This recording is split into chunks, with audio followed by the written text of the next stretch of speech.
So in the first day, we had an introduction to energy statistics and to an introduction to the energy balance. And then over the days, you have explored all the main fuels composing the balance. And now we'll see a bit more in details the presentation of all the fuels within the energy balance. So the presentation is divided in 4 parts. First, we will see what is an energy balance, how it differs from the commodity balance.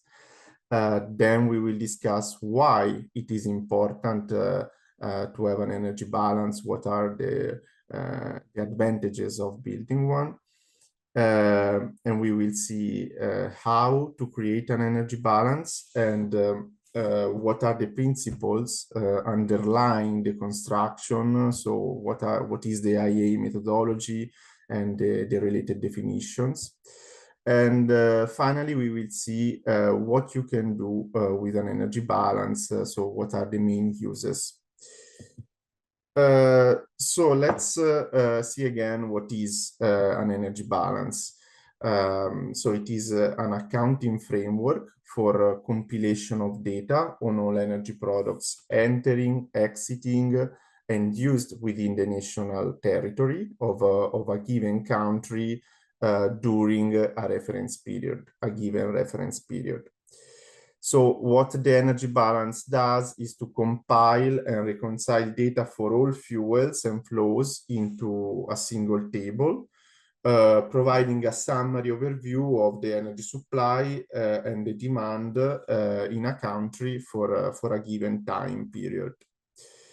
As we have said previously, at the IEA, we follow the international recommendations on energy statistics, IRES, and there you can find the definitions, the classifications, and the rules to build an energy balance. So looking more closely at the balance, it is a two-dimensional matrix with the flows where you see the energy uses and origins of the various sources of energy in the rows, and the products that are the energy sources in the columns. So vertically, each column is a commodity balance in energy units, while across the horizontal dimension, you compare or see the interactions between products. It is divided into 3 main blocks: supply, transformation. In the format shown here, we have aggregated energy industry on use in this section, and final consumption. Only in an energy balance you can compare products, since they are all reported within with the same energy unit. So this is one of the big advantages of creating a balance. And finally, the last column, total, equals the total of all the columns, so that you have a complete overview of the total energy consumed, produced in a country. This format allows the easy comparison of the contribution of each fuel makes to the economy and their interrelationships with the conversion of one fuel into another. And overall, it gives this global energy picture in a given territory. So why do we create the balance? So balances have multiple uses. It gives a general overview of the total energy system, so the supply and the consumption. And by presenting all the data in a common energy unit, we can see the total amount of energy used and the relative contribution of each fuel, either for the whole economy or for a certain sector. It serves also as a basis for the estimate of the CO2 emissions from fuel combustion, for example, as we will see in the later presentation. And furthermore, a country can analyze its dependence on energy imports, as well can follow energy efficiency measures. And we can also compare countries as they should all be aligned with the same methodology. Finally, it allows us to have a good basis for making forecasts and projections and check that the policies in place are well implemented. So now we can see how the balance is built. As you may know and seen in the various fuel presentation, energy data are generally collected independently across different commodities. And to develop an energy balance from the set of commodity balances, there are two main steps. So the first step is to convert from natural or physical units to the chosen energy unit. And this is done multiplying by the appropriate conversion factor for each natural unit. And these factors are the calorific values.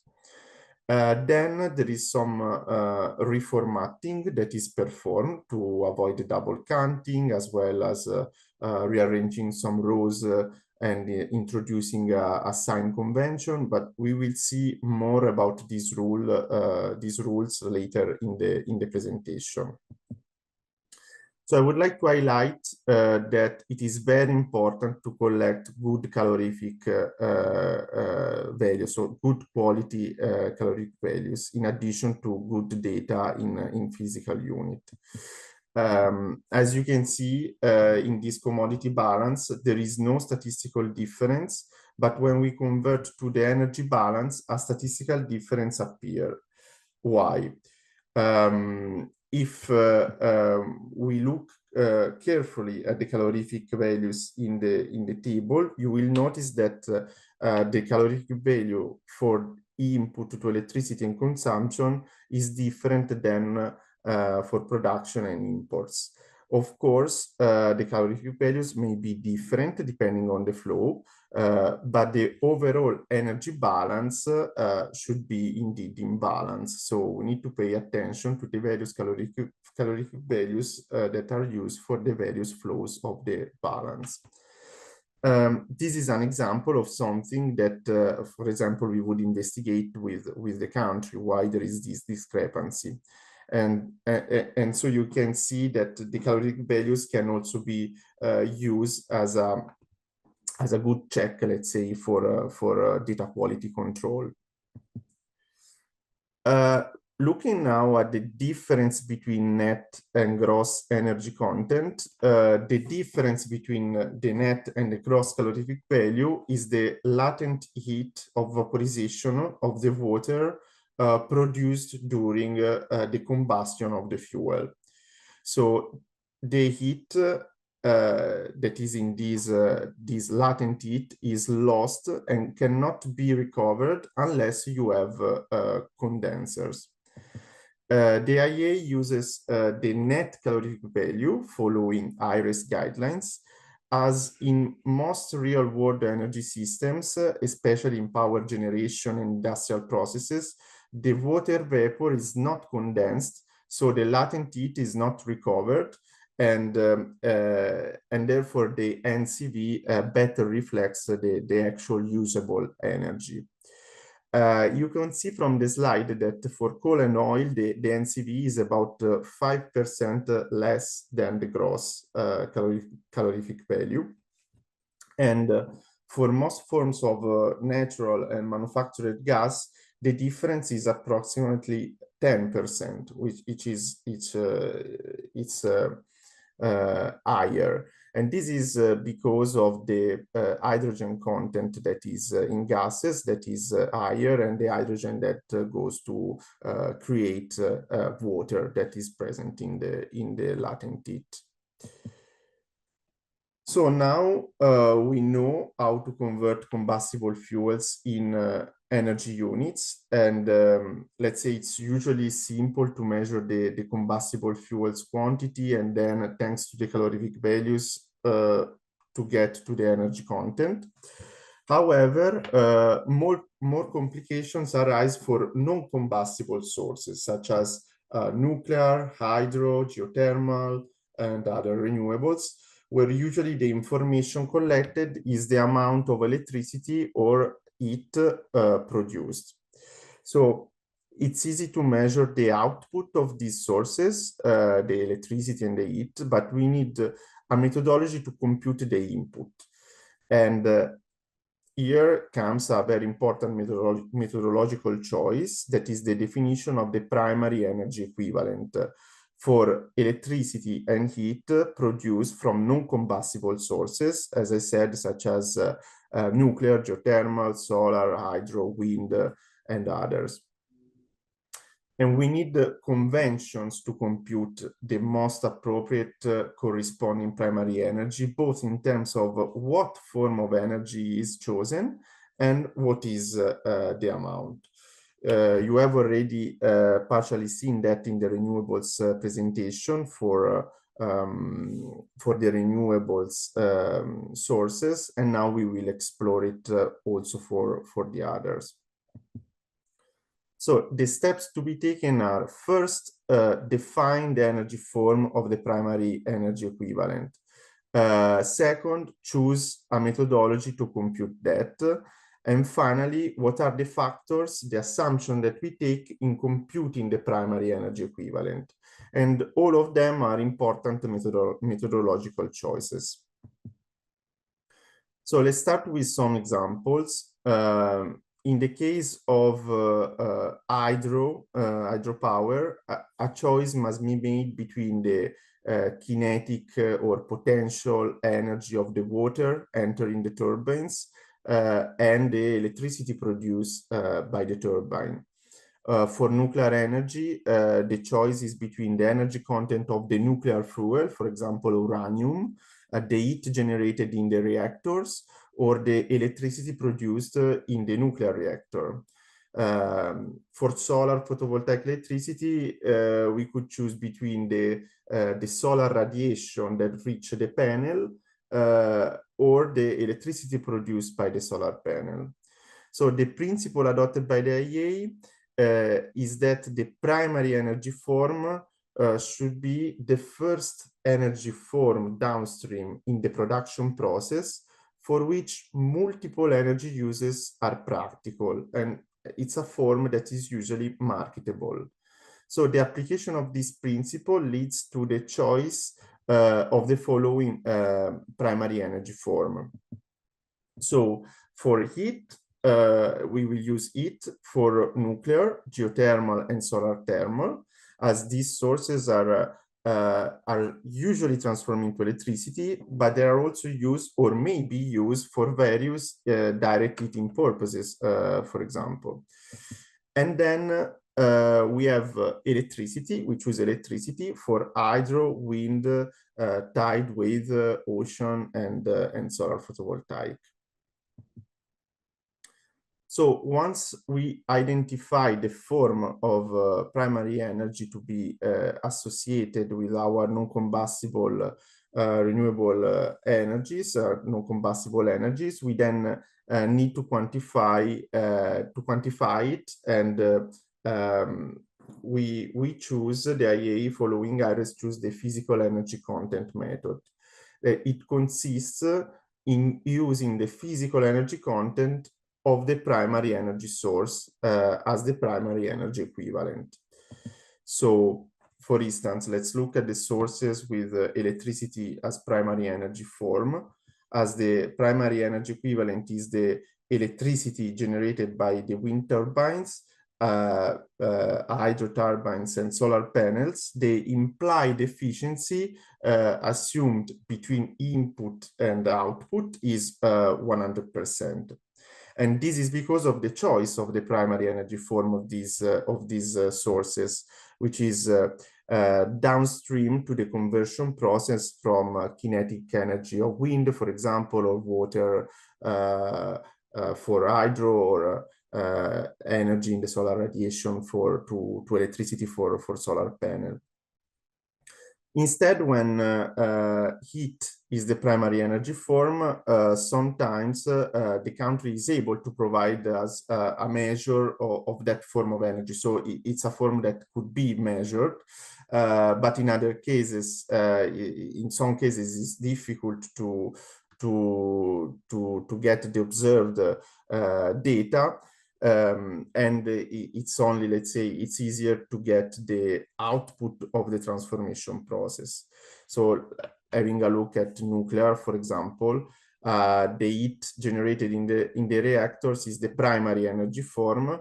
However, usually we receive from countries only the output of a nuclear power plants in electricity terms. So we have to back calculate the primary energy equivalent, and in the absence of country-specific information, the IEA estimates the primary energy equivalent from the electricity generated by assuming an efficiency of 33%. A similar back calculation is needed for geothermal and solar thermal activity, solar thermal electricity, where the quantities of heat in the form of steam supplied to the turbines are generally not measured. So we need to assume a thermal efficiency of 10% and 33% respectively. Obviously, if data for steam input are available, then we can use those directly as primary energy equivalent. This factor that we adopt are all average factor that we see from the real world. So let's see a few examples to illustrate this concept a bit better, let's say. The primary energy equivalent is computed by dividing the energy output by the implied efficiencies in case the primary form is not available, is not measured, as I said. So for wind, the production corresponds to electricity output, so it's 100% efficiency. For nuclear electricity, we consider an efficiency of 33%. So if you have an output of 1,000 terajoule of electricity, to get to the primary energy equivalent, you divide this output, 1,000 terajoule, by 33% by 0.33, and you get the primary energy equivalent. The same for geothermal, where we use an average efficiency of 10% for electricity plants and 50% for heat plants. So having seen the primary energy equivalent methodology, we can now give a final overview of the balance and its rules. And we can start with a small recap.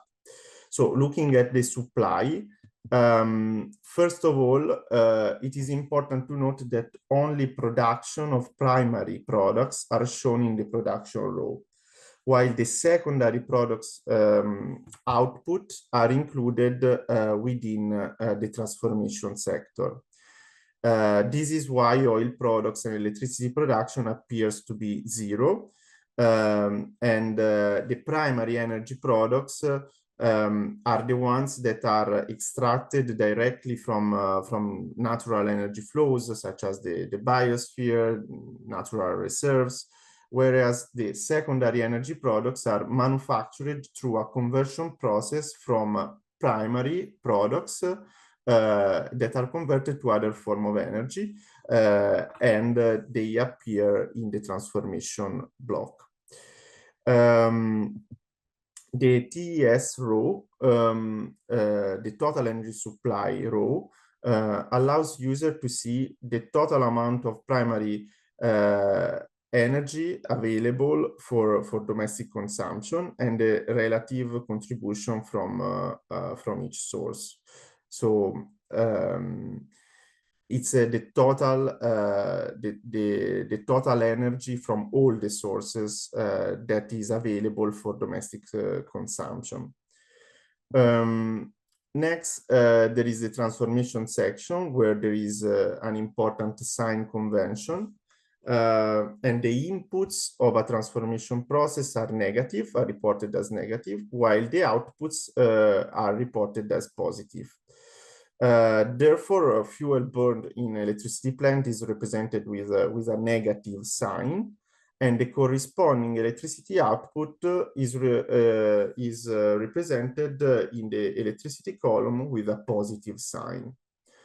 In the total column within the transformation sector, you can see the energy lost during a transformation process, and it is reported with a negative figure. These are the so-called transformation losses. Finally, in the total final consumption section, the TFC, you have all the different sectors consuming energy, including industry, transport, residential, and non-energy use. And in this picture, in the slide, are only present the aggregated flows of this section. Also here, as all fuels are reported in the same unit, then we are able to compute the total products column, so the total energy that is being consumed in a given sector. So now let's see some uses of the energy balance. So as a way to use, let's say, the full potential of an energy balance is to combine the energy data with economic indicators such as population and gross domestic product. And these derived indicators allow us to understand better how energy impacts the society and the economy. And we can see a few examples.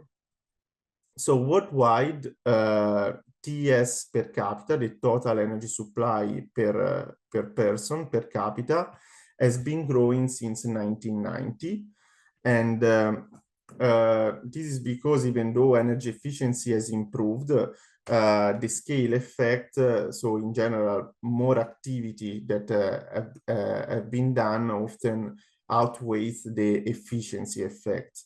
So we also have to say that most population growth has occurred in emerging economies where the per capita energy use started pretty low in 1990. And the reason why the energy grows, the energy intensity, the energy per capita grows is that the living standards improve. There is more people gaining access to electricity, to transport, heating and cooling, and all of these increases the per capita energy use. And here you can see an example for India, for example. In this slide, you can see the energy intensity. That is a measure that is often used as a proxy to assess the energy efficiency of a particular economy. This indicator is calculated by taking the ratio of total energy supply by gross domestic product, by the GDP, which represent, let's say, a wealthy economy converts energy into monetary output.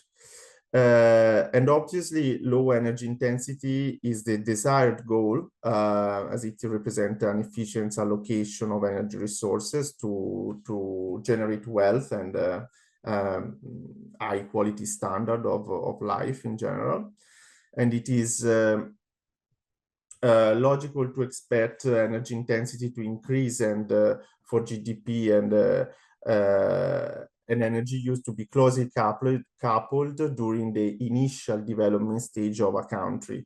This is because since the early year of access to and utilization of modern energy contributes to many energy intensive activities. For example, developing countries need to produce a tremendous amount of cement for roads and buildings, as well as steel for vehicles, appliances, and telecommunication infrastructure, just to name a few.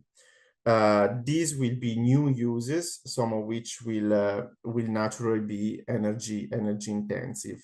But after the development, the first phase of development has progressed and industry are established, the energy intensity historically falls as cost cutting is employed to squeeze more value out of now established markets and manufacturing subsectors, and energy intensity can be lowered by several means, such as employing advanced energy extraction and conversion techniques, increasing the efficiency of materials production, and thanks to the transition from an industry-based economy to a service-based economy. These allow for increased GDP by a similar or greater product output and usage with the same or lower energy usage, which will subsequently decrease energy intensity. Here we can see the energy self-sufficiency indicator. The energy self-sufficiency rate is the ratio between the national primary energy production and the consumption in a given year. This rate may be calculated for each energy type or overall for all energy sources. A rate over 100% indicates a national production surplus in relation to the domestic demand, and therefore, yes, basically the consumption is more than satisfied by the domestic production.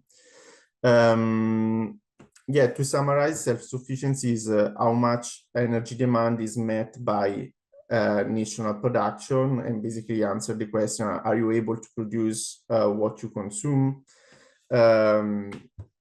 If you are above the 100% line, it means that your country is self-sufficient, and below is not self-sufficient.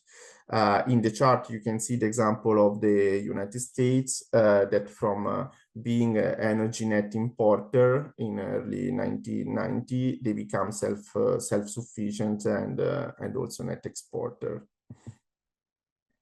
So once the energy balances are created, then we can move forward and produce the CO2 emissions from fuel combustion, which is reported in a million tons of CO2. And the CO2 emissions are computed with thanks to the energy balances and the revise and follow the revised 2006 IPCC guidelines, and these will be presented afterwards. So getting to the conclusion, I hope that this presentation has helped you understand some of the benefits and the details of energy balances. And some key takeaways are that balances require a good quality of the underlying statistics, so both the physical data and the calorific values. They are a compact source of information that gives an overall picture of the energy situation in a country, and they enable accurate checks like through computing efficiency. They allow you to do that. And they are the basis for energy indicators, as we have seen, that could be a good indication how the society and the economy moves, and also the basis for the computation of emissions.